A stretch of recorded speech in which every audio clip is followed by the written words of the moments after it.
سلام دوستان، به یک لایو دیگه با عنوان ارتباط با آکاشیک از طریق ارواح گذشتگان. خیلی خیلی خوش اومدید دوستان. توی این لایو درباره این موضوع خیلی بیشتر صحبت میکنیم که ارتباط با آکاشیک چطور اتفاق میفته. توی لایو ها و موضوعات قبلی که درباره آکاشیک داشتیم به این نکات بیشتر اشاره کردیم که خود آکاشیک چیه، چه ماهیتی داره، توسط چه نیروهایی داره اداره میشه، چه قوانینی داره. اما توی این لایو، سلام عزیزان، خیلی خیلی خوش اومدین. توی این لایو میخوایم یه تکنیک فوق‌العاده رو درباره ارتباط با آکاشیک با هم دیگه مرور کنیم. دوستان، ارتباط برقرار کردن با آکاشیک باید به یه وسیله ارتباطی ختم بشه.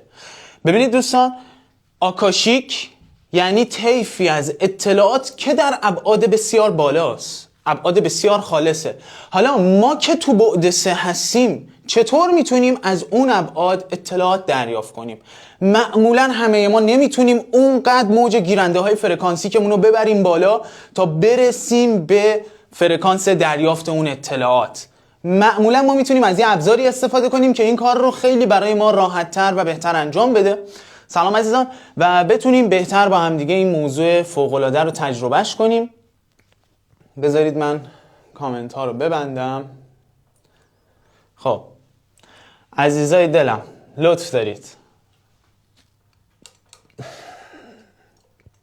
چند لحظه ایم صبر میکنیم من یه بار دیگه مطالبی رو که تا به اینجا گفتم مرور کنم. دوستای جدیدی که اومدن تا بقیه رفقامونم بیان.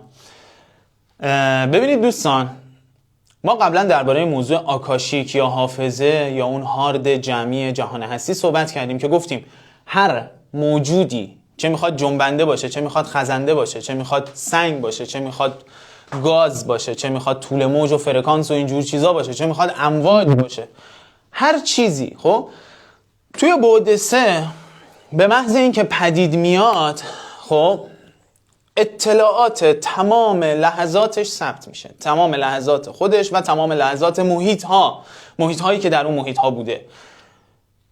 و خیلی بحث فراتر از اون چیزیه که فکرشو بکنی. فکر کنید یک دونشن خب اطلاعات خودش و محیطش و شکل‌گیریش و اینا شاید اندازه صدها ترابایت اطلاعات بشه. خب صدها میلیون ترابایت، خیلی خیلی زیاد. خب در این حد مفصل حافظه آکاشیک. حالا شما در نظر بگیرین چند تا شن و ریگ بیابان ما داشتیم، چند تا درخت ما داشتیم، چند تا سیاره داشتیم. هر مجموعه‌ای که ماهیت پیدا کنه، مثلا ببینین الان این انگشت من خودش یه ماهیت مجزاست، اما توی دست من باز یه ماهیت تیمی هم داره. خب باز این دست من خودش یه ماهیت مجزاست، باز با بدن من یه ماهیت تیمی هم داره. اصلا از زوایای مختلف اطلاعات ثبت میشه توی آکاشیک، هم از زوایای خود اونها هم از زوایای متعلقات اونها. یعنی چی؟ یعنی شما نگاه میکنی به یک درخت، خب میتونی اطلاعات لحظه‌ای که اون فرد داشت این درخت رو اینجا میکاش به یاد بیاری. دمای هوا اون روز چند درجه بوده، بادی که میوزه رو میتونی به یاد بیاری. اگه بتونی برانگیخته یا ترجمه کنی، که این کاریه که ما باید انجام بدیم بعد از اتصال به خود آکاشیک. خب برید مطالب قبلی درباره آکاشیک رو مطالعه کنید، خیلی مفصل اونجا ما توضیح دادیم. وارد سایت بشید، توی گوگل بنویسید متافیزیک 313، میرید توی سایت، به یک دنیا از اطلاعات رایگان درباره متافیزیک متصل میشید. خب توی این لایو میخوایم یه روش اتصال به آکاشیک بدیم. یه سری نکاتی رو من بهتون بگم. خب اولا این که هر نوع ارتباطی با آکاشیک خب در حالت احساسی رهایی اتفاق میفته. یعنی چی؟ ببینید زمانی که شما یه سوالی داری و میخوای از آکاشیک بپرسی، یا به دنبال یه راه حلی میگردی، یا به دنبال هر چیزی، خب 2 حالت داره: یا وابسته اون جواب یا اون راه حلی، و یا رها از اونی، از اون چیزی که به دنبالش هستی. موقعی که چسبیده بهش باشی، وابسته بهش باشی، خب حالتت اینجوریه که همه چیز زندگی من الان در گروه اون پاسخه و اگه اون پاسخ بیاد همه چی میاد سر جاش. در صورتی که اگه نباشه زندگی من به هم ریخته است یا ذهن من مشوشه. این میتونه شدت زیادی داشته باشه، واقعا یه مسئله باشه که خیلی برات مهم باشه، میتونه نه مسئله باشه که خیلی هم برات مهم نیست ولی دلبسته شی دیگه، به هر حال میخوای اتفاق بیفته، نمیتونی تاب بیاری اتفاق نیفته، به این فکر کنی که اون جوابو نگیری یه جوری میشی. باید نسبت به جواب رها باشی. یعنی چی؟ یعنی بود و نبود اون پاسخ برات فرقی نکنه، یا بهتر بگیم دقیق‌تر بگیم ارتعاش داشتن جوابو بتونی در خودت نگه داری. آقا تو مگه نمیخوای به جواب برسی؟ میگه چرا؟ میگم اینجوری که تو روی سوال دار بودن، سوال داشتن، مسئله داشتن زوم کردی، تنها چیزی که داری به جهان مخابره میکنی حس اینه که یه چیزی کمه، هیچی سر جاش نیست، دنبال یه قطعه پازلم که منو به هم ریخته. خب جهان عملاً اگر تو رو بخواد برسونه سریع و ساده نمیرسونه، پیچ در پیچ تو رو میرسونه به جواب. خب بیا این ذهنیتی که من میگم و بکار توی ذهنت. خیلیاتون میخواین راه حل پول در آوردن، خیلیاتون میخواین ارز دیجیتال خاصی رو پیدا کنید، خیلیاتون میخواین به روش خاص خونه یا ملک رو بفروشید، خیلیاتون هستید که به دنبال راهی میگردید برای اینکه فردی رو مثلا شیفته خودتون کنید. خب اصلا من کار ندارم، یکیتون میخواد چشم سومش رو بیدار کنه، خب یکی میخواد با روح خودش ارتباط برقرار کنه. خیلی ها هستن از آکاشیک سوال دارن، سوالاتشون هم مختلفه، سوالاتشون شبیه به هم نیست، تو زمینه‌های بی‌نهایتیه. خب سوال هر چی که هست نذار بات بازی کنه. آقا تو میخوای جای گنج بدونی، مثلا جای دفینه میخوای بدونی، رها باش بهش. بگو آقا میخوام با آکاشیک ارتباط برقرار کنم که جای دقیق گنج رو مثلا بفهمم. خب اگه میخوای این ارتباط شکل بگیره تو باید نسبت به اون جواب رها باشی. دقت کردین وقتی که دنبال یه چیزی میگردی، تا زمانی که داری دنبالش میگردی و تقلا میکنی برای یافتنش، اون پیدا نمیشه. لحظه‌ای که میری از یه وسیله دیگه استفاده میکنی، میری به جای اون قیچیه از یه تیغ استفاده میکنی، به محض اینکه نیت میکنی برم از یه وسیله دیگه به جای این استفاده کنم، از همون لحظه قیچیه انگار جلوی تو پدیدار میشه. انگار تا اون لحظه یه شنل نامرئی کننده جهان هستی انداخته بود روش، خب نمیذاشت تو ببینیش. لحظه ای که رها کردی اومدی برابر پاسخ. آکاشیک هم همینه، اون سوال. پس اول ما باید نیت کنیم. خب ما باید نیت مشخصی داشته باشیم. بچه‌ها برای ارتباط با آکاشیک شما نمیتونید رو هوا با آکاشیک ارتباط برقرار کنید. خب باید نیت کنید و درست نیت کردن رو یاد بگیرید. یعنی چی؟ آقا نیت درست داریم، ما نیت غلط داریم. نیت غلط چیه به نظرتون؟ نیت غلط نیتیه که در راستای رشد و تعالی و لذت و آزادی من نباشه. آقا یه وقت هست من میخوام از آکاشیک خب یه جوابی رو دریافت کنم، خب برای اینکه به دیگری کمک کنم. این خیلی خوبه. یه بار هست میخوام پاسخی رو دریافت کنم، به خودم کمک کنم، مثلا ثروتمند بشم، زندگیمو راحت تر کنم. این خیلی فوق العاده است. ولی یه بار هست من میخوام بیام از آکاشیک استفاده کنم که روی فلانی رو کم کنم و دهن فلانی رو ببندم و فلانی بره بگه وای این چقدر خفنه و از اینجور حرفا.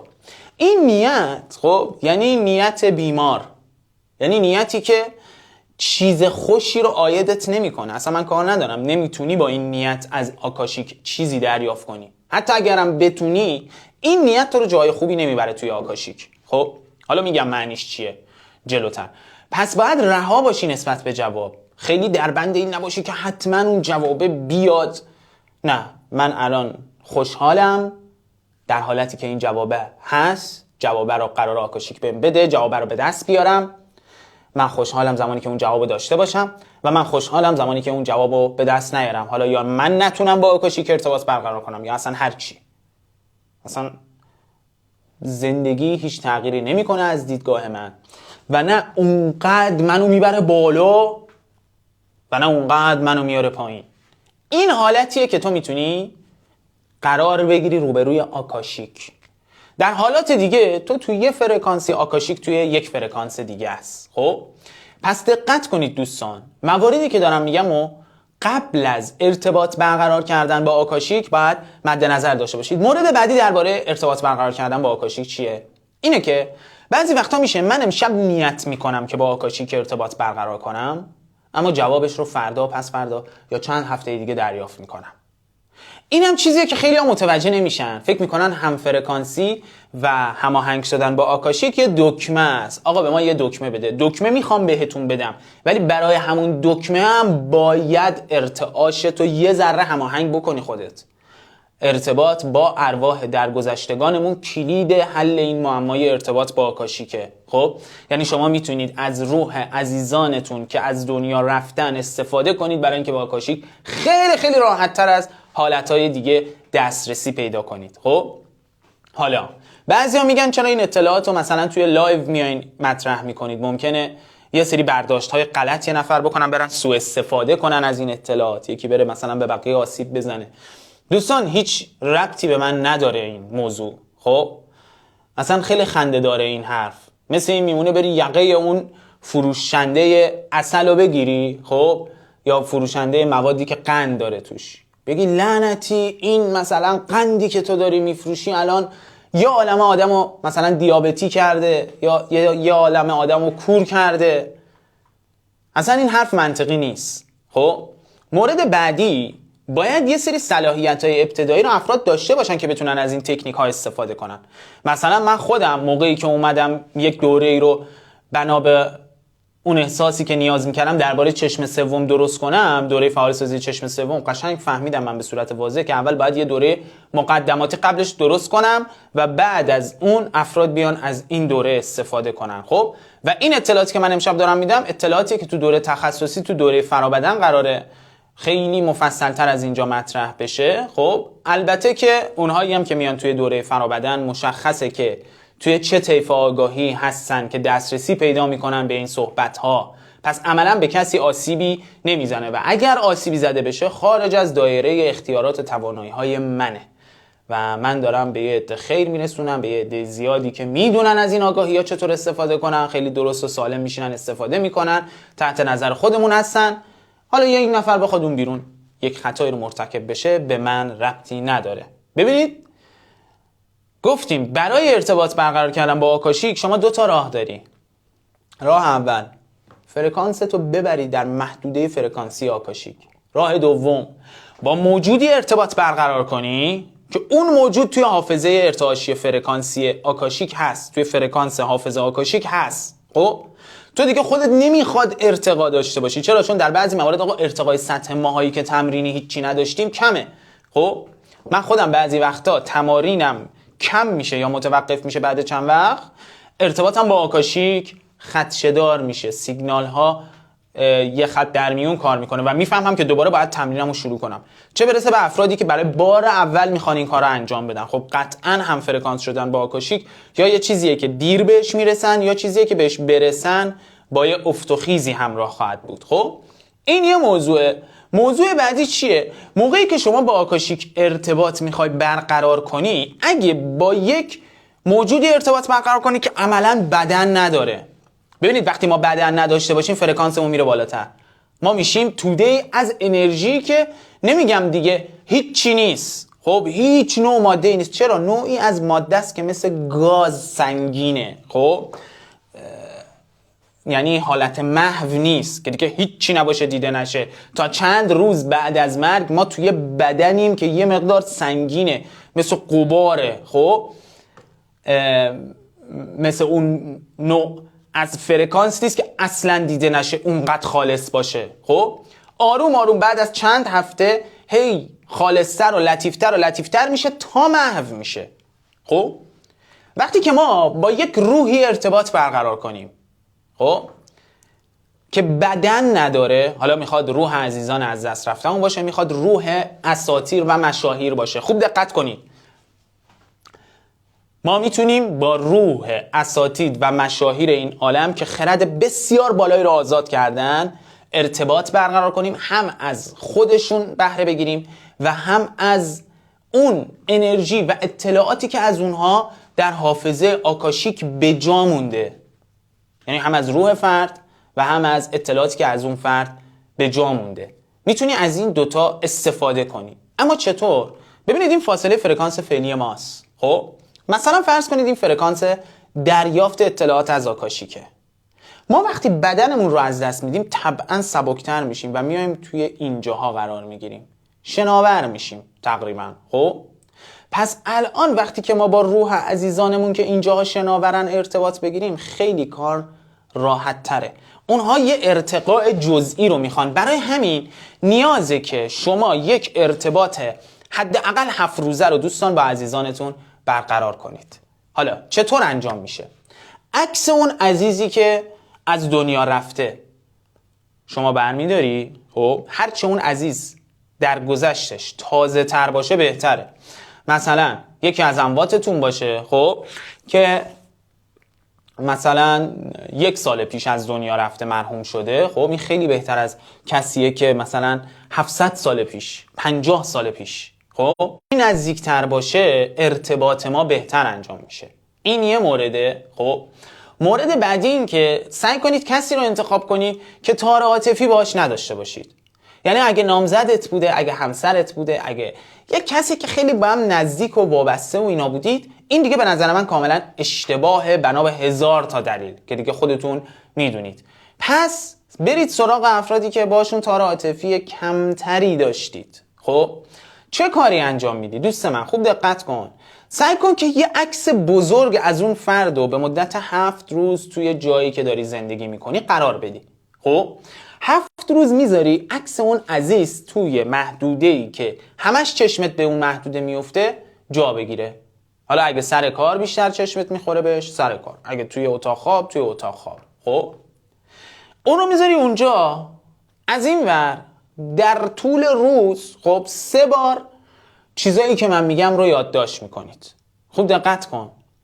اول سلام میدی خب به جسم، خاطرات و اطلاعاتی که از مثلا داوود افخمی ثبت شده. خب بعد میای داوود رو مجسم میکنی در حالت خیلی خندان، در حالت خیلی رها، خیلی متعالی. خب و شروع میکنی یه احساس خوبی رو در اون میبینی، درک میکنی، میبینی که حسش خوبه، میبینی که سبکه.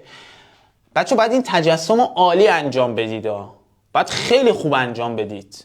خب اگه میبینی که برات سخته، سعی کن که قبل از این که بری توی حالت مراقبه این کار انجام بدی. خب زمانی که نشستی خب اول یه سلام میدی به جسم اون فرد، خب به بدنی که زندگی میکرده و به خاطرات و اطلاعاتی که از اون بدن در زمین درست شده و ثبت شده. خب اینجا من دارم از عباراتی استفاده میکنم که شما رو میندازه توی فرکانس دریافت از طریق اون روح. خوب دقت کنید. تمرکزتون رو میذارید رو خاطرات مثبتش زمانی که این جمله رو نوشتین. توی مرحله بعدی تمرکزتون رو میذارید روی حالات خوبی که ازش در ذهن شما ثبت شده. به یادتونه لحظاتی که حالش خیلی خوب بود و میخندید، سبک بود، اوکی بود، انرژی داشت، شور داشت یه کاری رو میکرد، لذت میبرد ازش. خب این رو هم به یاد خودتون میارید، این رو هم مجسم میکنید و در مرحله سوم سعی میکنید که انرژی مثبتتون رو از قلبتون به سمت اون جاری کنید. دوستان کلید همین انرژی مثبت است. کلید برقراری ارتباط شما با آکاشیک از طریق این روح عزیز همین اتصال انرژی قلبتون به اون روحه. وقتی که شما انرژی قلبتون رو به اون سمت جاری کنید و اون احساس خوب، اون انرژی مثبت، اون حال متعالی که برات به دست اومده رو به سمت اون روانه کنی، یه احساس ذوقی باید در تو به وجود بیاد. یه احساس ذوقی، یه احساس رضایتی، یه احساس شادابی باید در تو ایجاد بشه در همون لحظه. انگار که تو رفتی توی فرکانس عشق، انگار که رفتی توی فرکانس جاری کردن، انگار که رفتی توی فرکانس تعالی، رو به بالا حرکت کردن، در حرکت بودن. حالت دگرگون میشه. این تیکه رو باید خوب انجام بدی. اگه این چند تا مرحله ساده‌ای که گفتم انجام بدی، تو روح اون فرد رو احضار کرد. از دوستان من خب که چند سال پیش به رحمت خدا رفت، داوود افخمی. خب من خیلی توی ارتباطام و اطلاعاتی که میخواستم دریافت کنم از پورتال های داوود عزیز استفاده کردم و اون هم خیلی دست و دلبازان. خب یه لحظه قطع شد. خب آره مثلا من میخوام ارتباط برقرار کنم با داوود، میام یه سلامی میدم، سلام میدم به اون خاطرات، به اون اطلاعات و به اون بدنی که زندگی میکرد یک زمانی. خب و بعد اینو مینویسم، همینجوری مینویسم. خب سلام میدم به بدن زیبا و خندان و خوشحال و سرحال تو و سلام میدم به کارهای زیبایی که انجام دادی، درود میفرستم با خاطرات خوبی که ازت ثبت شده. اینو که نوشتم یک خاطره مثبتی از اون شخص رو به طور خاص به یاد میارم. خاطره‌ای که توی اون خاطره حال اون خوب بود، خب میزون بود، اوکی بود، نگران چیزی نبود، از چیزی نترسیده بود، عصبانی نبود، خشمگین نبود، افسوس و حسرت و اینا نبود، تو حالتی نبود که نامتعادل باشه از لحاظ احساسی. توی حالتایی که خوشحال بود، مثلا یه روز رفته بودیم با هم بیرون و این خیلی رها بود و خیلی خوشحال بود و یک خبر خوبی هم شنیده بود و یه موتوری هم خریده بود و اون روزها اون حال و هوا، اون انرژی رو به یاد میاری. خب تو فقط نباید توی این تمرین دوست من احضارش کنی، تو فقط احضار خالی انجام نمیدی، تو احضار و ارتقا انجام میدی. خب یعنی هم احضارش میکنی هم کمکش میکنی که بره توی فرکانس دریافت پاسخهای آکاشیک، چون هر احضاری باعث نمیشه که اون روح بتونه از آکاشیک به تو خاطره بده، تو باید بتونی شارژش کنی. خب حالا چه کاری انجام میدی؟ تجسم میکنی که اون توی یک حالت خیلی راحت و اوکی و سبکیه و رهاییه و شروع میکنی از دریچه قلبت یه انرژی رو میتابونی به اون سمت. بهتون پیشنهاد میکنم برای اینکه این مراحل رو بهتر درک کنید، حالا دوره شفا یه مقدار درباره این قضايا از یه بعد دیگه، از یه منظر دیگه صحبت شد، ولی توی دوره فرابدن خیلی این مباحث ما کامل توضیح میدیم، چون میخوایم بحث انتقال و ارسال انرژی رو کار کنیم اونجا. حالا ببینید، زمانی که شما اومدین این انرژی رو از مرکز قلبتون به سمت اون عزیز به حرکت در آوردین و به جریان انداختین، یه احساس خوب و یه احساس سبکی باید بهتون به دست بیاد. باید برای شما حاصل بشه. دقیقاً کدوم احساس؟ دقیقاً همون احساسی که بعد از مدیتیشن ها و مراقبه ها، وقتی خوب مدیتیشن میکنیم، وقتی که مراقبه رو خوب میبریم جلو، یه احساس لطافت، یه احساس سبکی برای ما حاصل میشه. الان اون عزیز رو شما احضار کردین. تنها کاری که قراره انجام بدی اینه که احساس کنی که جواب سوالی که داری رو بهت گفته. یه بار دیگه میگم، احساس کنی که درخواست تو رو انجام داده و احساس کنی که جواب دریافت کردی و احساس کنی که جواب به تو گفته شده. میدونی منظورم چیه؟ منظورم اینه که لحظه‌ای که جواب بهت گفته بشه چه حسی داره. خب اون احساس الان به وجود میاری، انگار که جواب رو میدونی، انگار که فهمیدی. میگذری، گذر میکنی. خب وقتی که تو دیگه جواب رو دریافت کردی و داری الان احساس دریافت جواب رو در خودت ایجاد میکنی، دیگه نمیای هی سوال بپرسی پس کی جواب میاد. جواب تا 2 روز بعدش میاد، بعضی وقتا با تأخیر جواب میاد. معمولا وقتی حرفه‌ای بشید بچه همون لحظه آنی میاد. خب یعنی برای من اینجوریه که در لحظه همه چیز داره میاد. همون لحظه‌ای که سوال داره مطرح میشه جواب داره میاد. خب در 60%، 70% همینجوریه. در 30%، 40% هم اینجوریه که 1 ساعت بعد، 1 روز بعد، نصف روز بعد، 5 دقیقه بعد. ولی بیشتر از 2 روز نمیشه، بیشتر از 1 روز نمیشه، بیشتر از اینا نمیشه. ولی برای شما شاید 2-3 روز طول بکشه، شاید 5 روز طول بکشه، ولی خیلی زیادش 1 هفته است. خیلی زیادش 1 هفته است. خب دوستمون الان برام دایرکت داد، این بالا اومد پیامش، نوشته وسط صحبتاتون نت قطع میشه. خب من اینو سیو میکنم، پس میذاریمش روی سایت، برید اونجا هم اینو دانلود کنید امشب، هم لایوهای دیگر و آموزش‌های رایگان هم خیلی زیاد قراره بذاریم رو سایت. برید بچه‌ها روی سایت ثبت نام کنید تا این آموزش‌ها رو از دست ندید. واقعا حیفه، روی اون بستن نیازی هم به فیلتر شکن نیست. برید تو گوگل به فارسی بنویسید متافیزیک 313. رفقا من اینو سیوش کنم، خب بعد میام برای پاسخ به سوالاتتون. خب اگه سوالی دارید و میخواید که سوالتون رو من جواب بدم، من با یه وقفه 10 دقیقه‌ای 20 دقیقه‌ای این لایو رو که سیو کردم میام بالا، دوباره اون لایو سوالاتتون رو